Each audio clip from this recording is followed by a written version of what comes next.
had more than a dozen classified briefings on this, many of them individual briefings, and I've found where I've had access to the DOE experts and weapons and nonproliferation.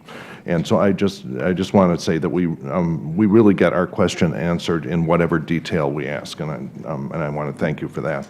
I'd also like to echo the sentiments of my colleague, Mr. Hultgren, and take the opportunity to thank you once again for meeting with the Illinois and South Dakota delegations, both the House and Senate, to reiterate your support for the Long Baseline Neutrino Facility.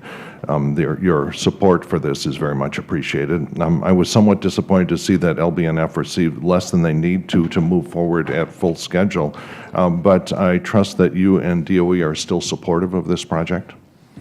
Oh, yes, and my impression is that the budget proposal will allow them to move forward quite nicely. Yeah, the civil part was, I think, adequately funded. There were some, I think some of the approval is pending the international contribution. Oh, internet, yes, but again, as Congressman Forster said, no bones about it. I mean, this is a high priority project, the highest priority project, certainly in particle physics. Yeah. And if I may add, by the way, your comments on the CR, I think, are very relevant as well. Yeah. And if I may add, I just want to thank you for the interest you took in the Iran deal. Using your physics background was really important, and we really are appreciative. Well, thank you.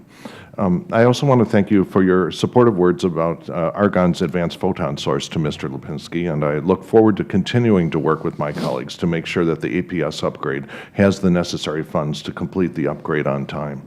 I was pleased to be joined by 11 of my colleagues, Democrats and Republicans, on a letter to the Appropriations Committee in support of full funding for the APS upgrade. So that's on our radar screen as well. Let's see, one thing having to do with, there's this report that's due out, I think, in May, having to do with the way forward on ITER. And so I was wondering what sort of planning. We could find ourselves in one of two places on that. One, a positive indication from the letter will, I think, cause most people to think that the amount of money we're spending on ITER is too low to complete the project on the proposed schedule. On the other hand, if we decide to withdraw, I think that some money will rapidly have to be reprogrammed. And so in the context of a CR, that could be very painful. Either way, you have to adjust it. I was wondering if there's contingency planning underway in DOE to understand how you'd respond to this.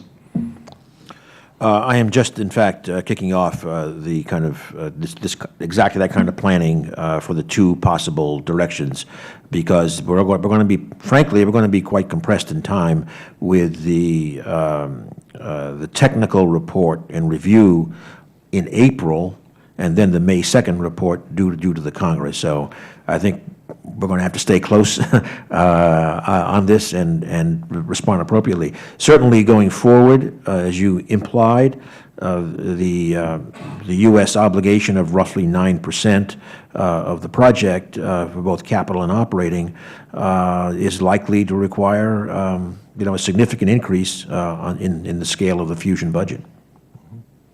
And now to if one goes forward, I mean. Now to change subjects rather significantly, how much effort is being put into the to the prospect of using naval propulsion systems with, say, 20% enriched uranium as a way to really, if that became the international standard for things like naval propulsion, it would be very positive for nonproliferation. And how much effort are we putting into that?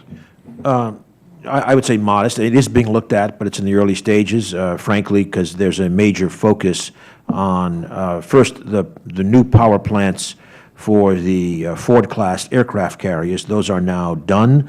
First one went critical last year, and the Ford will sail in the next few months. And now there's also the power plant for the Ohio-class replacements for the submarines. And so are there alternative designs being developed for the use of less enriched uranium, or is that not likely to happen? Again, I would say there's early stage work for a future generation potential LEU power plant. Okay. Well, thank you. I guess my time's expired. I yield back.